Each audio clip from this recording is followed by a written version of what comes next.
नमस्कार, मैं हूं पंकज भार्गव। यकीन नहीं होता लेकिन हकीकत चौंकाने वाली है। 500 और 1000 के नोट पर बैन के बाद पाकिस्तानी खुफिया एजेंसी आईएसआई सिर्फ 4 घंटे में कंगाल हो गई। एक झटके में दाऊद के खजाने में सेंध लग गई और पाकिस्तान के करोड़ों रुपए इसमें डूब गए, जिन पर आपको बता दें मोदी बम फूट गया है।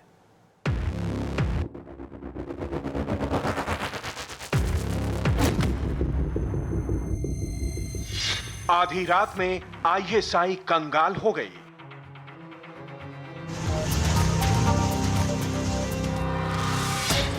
एक झटके में दाऊद का खजाना खाली। आतंक के हाफिज का भी बैलेंस बिगड़ गया।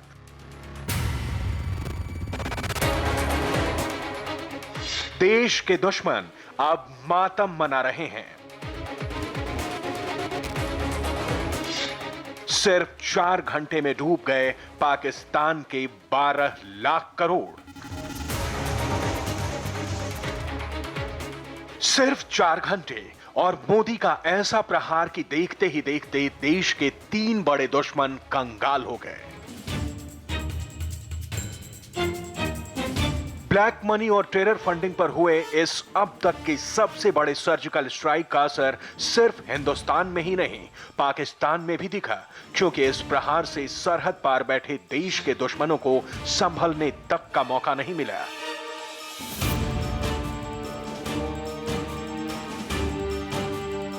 एक झटके में आईएसआई के 12 लाख करोड़ रुपए कागज के टुकड़े बनकर रह गए।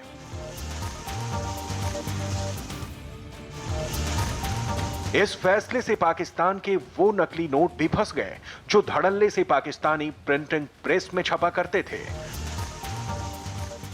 भारतीय खुफिया एजेंसी आईबी और जांच एजेंसी एनआईए के मुताबिक आईएसआई ने भारत में 12 लाख करोड़ के नकली नोट भेजे थे। इनमें से वो नोट सबसे ज्यादा थे जो लाहौर के पाकिस्तानी प्रिंटिंग प्रेस में छपे थे। साथ ही वो नकली नोट भी थे जो पेशावर और क्वेटा के प्रेस में छपे थे। आईएसआई ने टेम्पलेट चोरी कर इन नकली नोटों को छपवाया था। भारत की मार्केट में इस नकली नोट को खपाकर आईएसआई रातों रात मालामाल बन गई थी, लेकिन अब देखते ही देखते कंगाल हो गई है।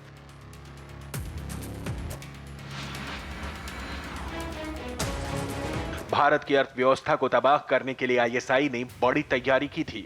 नकली नोट बनाने के लिए पाकिस्तान ने वहीं से कागज खरीदे जहां से भारत खरीदता था। चिदम्बरम फाइनेंस मिनिस्टर थे, उन्होंने करेंसी पेपर की प्रिंटिंग को एक अंग्रेज कंपनी देलारू ऐसा कुछ नाम से लंदन में उसको दिया, जो पाकिस्तान के लिए भी करेंसी पेपर छापती है। पाकिस्तान के पास जो करेंसी पेपर जो हम उपयोग करते हैं छापने के लिए, वही उसी पर उन्होंने भी छापने लगे, तो आतंकवादियों के लिए बड़ी सुविधाजनक हो गई। जो फेक करेंसी नकली नोटों का बड़ा सर्कुलेशन जो चलता है, मुल्क के बाहर से भी चलता है और अंदर में बहुत लोग इसमें इस धंधे में है, उनके ऊपर में भी ये बहुत बड़ा प्रहार है। सर, जानकारी ये है कि नकली नोट पेशावर और कराची में छपते हैं, उन पर भी रोक लगेगी? उनका तो धंधा बंद हो जाएगा इससे।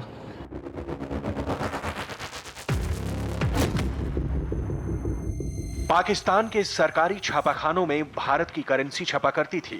ये करेंसी ऐसी थी कि देखने में पता ही ना चले कि असली है या नकली। आईएसआई को लग रहा था अपने नकली नोट के जरिए वो भारतीय अर्थव्यवस्था को तहस नहस कर देगी, लेकिन उसे अंदाजा भी नहीं था कि मोदी के दिमाग में क्या चल रहा है। क्या आपने सोचा है कि इन आतंकियों को पैसा कहां से मुहैया होता है? सीमा पार के हमारे शत्रु जाली नोटों के जरिए, नकली नोटों के जरिए अपना धंधा भारत में चलाते हैं। आईएसआई अपने एजेंट्स के जरिए नकली नोट को हिंदुस्तान में डंप कर रही थी। इस काम में देश के 2 और दुश्मन हाथ बटा रहे थे और ये थे दाऊद इब्राहिम और हाफिज सईद। मोदी ने नकली नोट के कारोबार पर ऐसी चोट की कि ना तो हाफिज संभल पाया और ना ही दाऊद।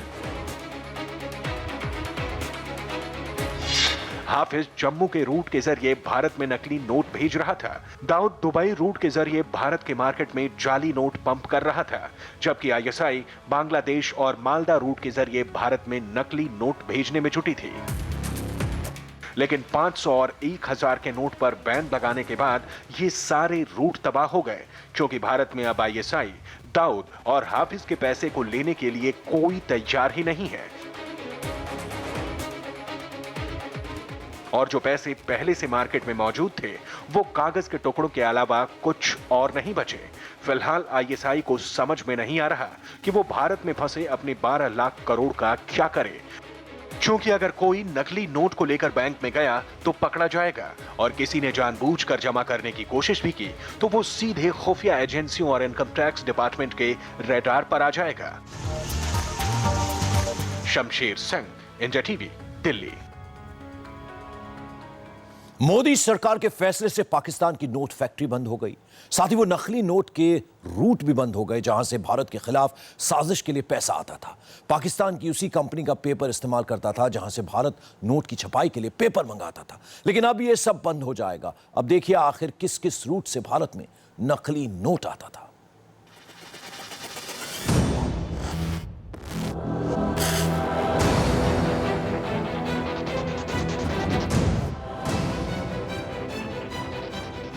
पांच 500-1000 के इन नोटों में कौन असली है, कौन नकली, ये पहचानना बेहद मुश्किल हो गया था, क्योंकि आईएसआई ने रची थी ऐसी साजिश जिसकी वजह से 100 में से 60 नोट नकली थे, और ये वो नोट थे जो एटीएम से भी निकलते थे और बैंक में भी मिलते थे। हम और आप अपने वॉलेट में जो नोट रखते थे वो हिंदुस्तान में छपा था या पाकिस्तान में, पहचान पाना करीब करीब नामुमकिन था, क्योंकि आईएसआई ने भारत के मार्केट में भेज दिए थे 12 लाख करोड़ के नकली नोट, और इस काले धंधे के लिए देश के दुश्मनों ने चुने थे 3 खास रूट। नकली नोट का पहला रूट मालदा, पश्चिम बंगाल। कोलकाता से 327 किलोमीटर दूर भारत बांग्लादेश के बॉर्डर पर बसा मालदा हिंदुस्तान की सरजमी पर दुश्मन की नापाक नजर थी, क्योंकि यह इलाका सिर्फ बांग्लादेश से ही नहीं, नेपाल से भी सटा हुआ है।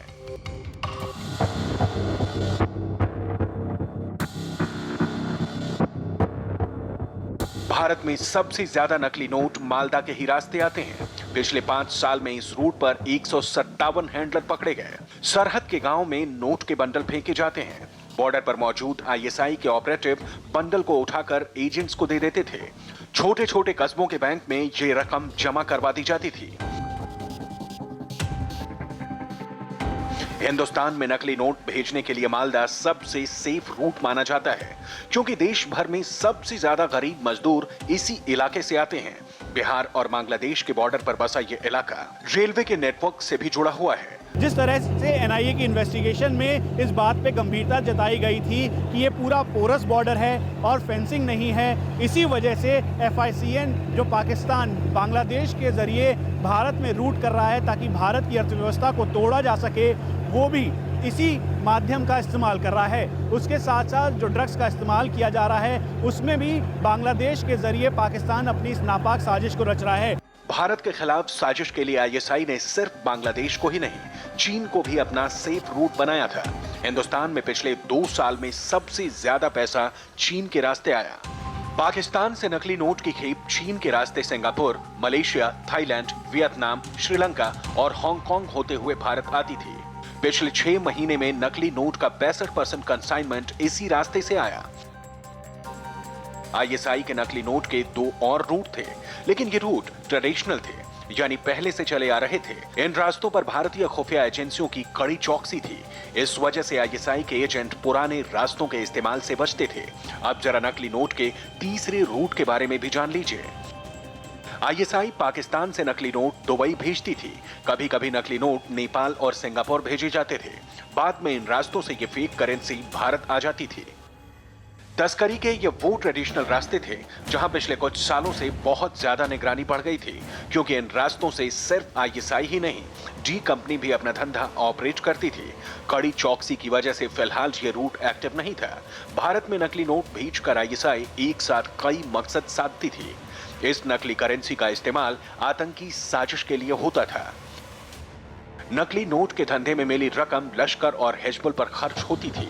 सिर्फ 2 साल में इस टेरर फंडिंग में 250% का इजाफा हुआ। देश में हाल फिलहाल में नकली नोट की डिमांड 160% तक बढ़ गई थी। सबसे ज्यादा पश्चिम बंगाल में करीब 400% डिमांड बढ़ी थी। सबसे बड़ी बात है कि आईएसआई और आतंकी बेखौफ होकर बंगाल, बिहार, यूपी और नॉर्थ ईस्ट के राज्यों में नकली करेंसी पंप कर रहे थे और खुफिया एजेंसियां चाहकर भी लगाम नहीं लगा पा रही थी, क्योंकि 100 में से 60 नोट नकली थे। यह जो जाली नोट है, यह फेक करेंसी है। यह फेक करेंसी पाकिस्तान में छपती है और पाकिस्तान से भारत में आती है ताकि भारत की अर्थव्यवस्था को ध्वस्त कर दिया जाए। यह पाकिस्तान कोशिश कर रहा है। 1000 का नोट क्योंकि बहुत जाली चल चुका था और एक नए कॉन्सेप्ट के साथ नोट लेकर के आ रहे हैं, नई डिज़ाइन के साथ लेकर के आ रहे हैं। और पहले तो जो देश हमको सप्लाई करता था इंक, पेपर और मशीन, वही पाकिस्तान को करता था। तो अभी मोदी जी ने पूरी स्ट्रेटेजी चेंज की है। मोदी जी बहुत समझदार, बहुत जिम्मेदार, बहुत दूरदृष्टा एक प्रधानमंत्री है और उसमें ये कुव्वत है बड़े फैसले लेने की। नकली नोट का एक और रूट जम्मू के रास्ते बना था। लश्कर और हाफिज के आतंकी इस रूट से पैसा भेजकर जम्मू कश्मीर और नॉर्थ इंडिया में सप्लाई करते थे, लेकिन काले धन पर सर्जिकल स्ट्राइक के बाद हाफिज का यह पैसा भी कागज के टुकड़े के सिवा कुछ और नहीं रहा। Shamsher Singh, India TV, Delhi. और अमेरिका में ट्रंप की जीत से कैसे बेचैन हुआ बगदादी दिखाएंगे ब्रेक के बाद। डोनाल्ड ट्रंप की जीत से सबसे बड़ा धक्का पहुंचा है दुनिया के सबसे खतरनाक आतंकी संगठन आईएसआईएस को। ट्रंप की जीत से आईएस के आतंकी घबराए हुए हैं। मीडिया रिपोर्ट के मुताबिक आईएसआईएस के आतंकी लगातार अमेरिका के चुनाव पर नजर बनाए हुए थे। वोटों की गिनती वाले दिन भी आतंकी देख रहे थे कि कौन जीत रहा है। आईएसआईएस अपनी वेबसाइट पर भी अमेरिकी राष्ट्रपति के चुनाव से जुड़ी बातें अपडेट कर रहे थे।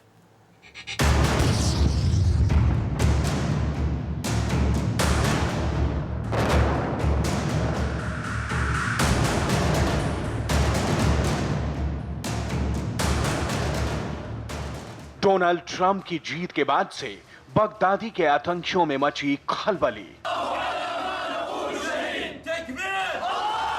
आईएसआईएस के आतंकियों को सताने लगा है मौत का डर। ट्रंप की जीत से बुरी तरह से घबरा गया है दुनिया का सबसे खतरनाक आतंकी संगठन आईएसआईएस, जिसकी गवाही देती हैं ये तस्वीरें। जिस वक्त अमेरिका में राष्ट्रपति चुनाव के लिए वोटों की गिनती हो रही थी, उस वक्त इराक के मोसुल में बैठे आईएस के आतंकियों की सांसें भी तेजी से चल रही थी। शुरू से ही आतंकियों की नजर अमेरिका के चुनाव पर थी, लेकिन चुनाव के दिन खास तौर से आईएस के आतंकी ये देखने में लगे थे कि कौन जीतेगा, ट्रंप या हिलरी। आतंकियों की बेचैनी का अंदाजा आप इस वेबसाइट से लगा सकते हैं। आईएसआईएस अपनी वेबसाइट पर भी लगातार वोटों की गिनती की टैली अपडेट कर रहा था। वेबसाइट पर नीचे की तरफ बड़े बड़े अक्षरों में टैली दिखाई जा रही थी। इतना ही नहीं, आतंकी मोबाइल के जरिए भी एक दूसरे को चुनाव का अपडेट दे रहे थे। आतंकी इस बात से आशंकित थे कि कहीं ट्रंप ना जीत जाए, क्योंकि ट्रंप की जीत में छिपा है आईएसआईएस का खुद के बर्बाद होने का डर। ये डर इसलिए भी है क्योंकि अमेरिकी सेना पिछले 2 हफ्तों से इराक के मोसुल में आईएसआईएस के गढ़ में घुस चुकी है। आईएसआईएस अपने ही घर में अमेरिकी फौज से घिरा हुआ है। खुद की जान बचाने के लिए आईएसआईएस के आतंकियों ने मोसुल के पास तेल के कुएं को आग के हवाले कर दिया है। अमेरिकी सेना के हाथों मरने से बचने के लिए आतंकी अब तक 19 तेल के कुओं को आग लगा चुके हैं, जिससे मोसुल के आसमान में काला और गाढ़े धुएं का गुबार छाया हुआ है। कुओं से 50 फीट ऊंची आग की लपटें उठ रही हैं।